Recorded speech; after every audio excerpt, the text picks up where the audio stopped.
Hello friends, welcome back to my YouTube channel science India tech के इस episode में मैं आपका स्वागत करता हूं। आज हम जानेंगे कि क्रायोजेनिक इंजन क्या होता है और ये कैसे काम करता है। तो आइए समझते हैं इस वीडियो से।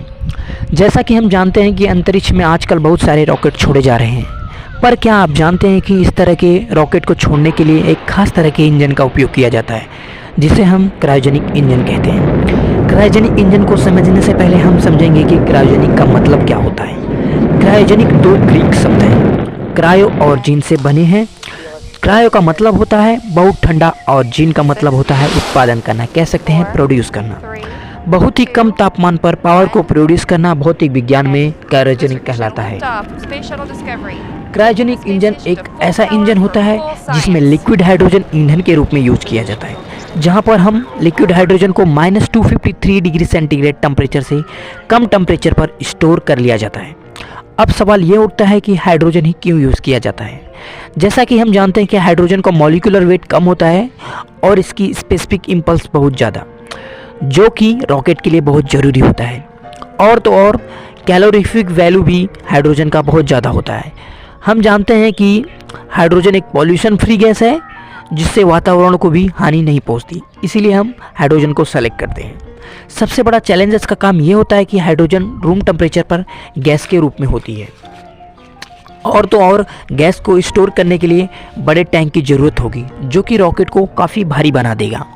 तो हम इस समस्या से निपटने के लिए हाइड्रोजन को लिक्विड फॉर्म में कर लेते हैं। लिक्विड फॉर्म में करने का सबसे बड़ा फ़ायदा ये होता है कि हम इसे स्मॉल टैंक में रिफिल कर सकते हैं, जो कि रॉकेट के लिए बहुत ज़रूरी होगा।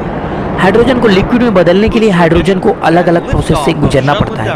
पहले कंप्रेशर, फिर कंडेंसर, बाद में थ्रॉटलिंग डिवाइस के थ्रू लगातार वर्क करने के बाद हाइड्रोजन का टेम्परेचर -253 डिग्री सेंटीग्रेड तक ले जाया जाता है। अब बाद में हाइड्रोजन को स्टोर करके लॉन्च स्टेशन के पास ले जाया जाता है।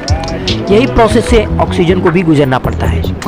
बाद में ऑक्सीजन और हाइड्रोजन दोनों को रॉकेट में फिट कर लिया जाता है। बाद में रॉकेट को इंसुलेट कर लिया जाता है।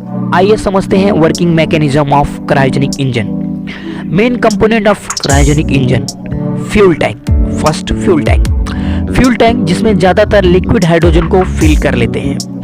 बाद में सेकंड आता है ऑक्सीडाइजर टैंक। ऑक्सीडाइजर टैंक में लिक्विड ऑक्सीजन को फिल कर लिया जाता है। और third and important factor, turbo pump. इसमें सामान्यतः 2 टर्बो पंप लगे तो जो कि लिक्विड हाइड्रोजन और लिक्विड ऑक्सीजन को हाई प्रेशर से कंबशन चेंबर में भेजते हैं, जिससे कि रॉकेट को हाई थ्रस्ट या हाई मोमेंटम प्राप्त हो सके। अगर हम लिक्विड हाइड्रोजन और लिक्विड ऑक्सीजन को हाई प्रेशर पर कंबशन चेंबर में नहीं जाने देंगे तो हमें प्राप्त मोमेंटम जो टेक ऑफ के लिए जरूरी होता है वो हम नहीं प्राप्त कर पाएंगे। Fourth factor, combustion chamber. इसमें लिक्विड ऑक्सीजन और लिक्विड हाइड्रोजन दोनों मिक्स होता है और इग्नाइटर की मदद से जलाया जाता है। अब सवाल उठता है, इग्नाइटर क्या होता है। कंबशन चेंबर में फ्यूल को जलाने का काम इग्नाइटर करता है। जैसा कि हम जानते हैं कि नॉर्मल इंजन में स्पार्क प्लग होता है जो कि फ्यूल को जलाने में मदद करता है, वैसे ही क्रायोजेनिक इंजन में इग्नाइटर होता है जो कि फ्यूल को जलाने में मदद करता है। अब फिफ्थ फैक्टर, नोजल। इसमें कन्वर्जेंट डाइवर्जेंट टाइप का नोजल होता है जो कि कंबशन चेंबर से उत्पन्न गैस को हाइपरसोनिक बाहर निकलने देता है, जिससे कि लार्ज अमाउंट में हमें मास को इजेक्ट कर सके, जिससे हमें हाई मोमेंटम गेन कर सके। अब आता है क्रायोजेनिक इंजन कैसे काम करता है। क्रायोजेनिक इंजन आमतौर पर न्यूटन के 3rd नियम के अनुसार काम करता है।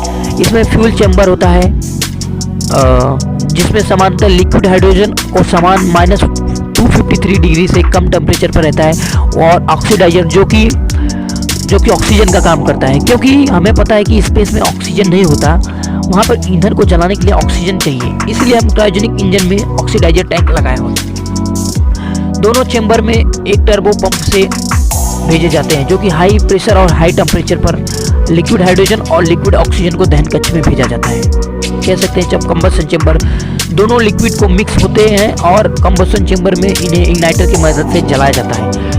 जैसे ही ईंधन जलता है, लिक्विड गैस में बदलता है और कन्वर्जेंट डाइवर्जेंट नोजल के थ्रू हाई थ्रस्ट उत्पन्न होता है, जो कि हाइपरसोनिक स्पीड से रॉकेट को आगे धकेलता है। जिसका वेग लगभग 4.5 किलोमीटर पर सेकेंड होता है। हेलो फ्रेंड्स, अगर आपको हमारा वीडियो अच्छा लगा तो लाइक और सब्सक्राइब करना ना भूलें। Thank you.